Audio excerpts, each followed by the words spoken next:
do this DIY, you're gonna need a oval wood from Walmart. I got mine for 99 cents. You're gonna take that and you're gonna start off by drawing a heart like this. Then you're gonna take some form of a ruler and start drawing diagonal lines like this that will intersect each other.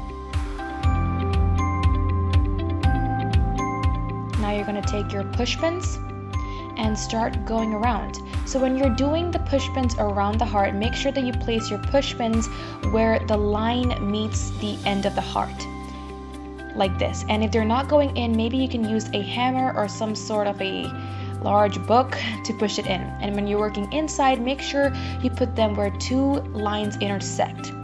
And this is how mine turned out.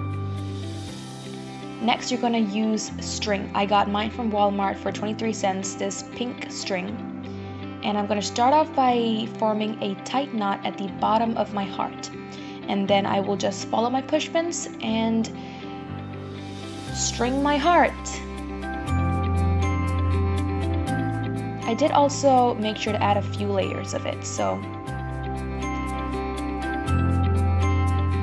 and this is how mine turned out. As you can see, there are little gaps or pockets in the heart, and this is where your papers or notes are gonna go. So you're gonna take your construction paper. I'm taking my pink construction paper. I've all folded it perfectly out to form little strips of notes, and I'm cutting them out right now, and I'll be writing my cute note for my loved one and rolling them up and putting them into those little pockets. And go ahead and fill all those little pockets out, and this is how it should look like. And you are free to go in with a Sharpie and add more decorations, but feel free to leave them down in the comments below what you did extra.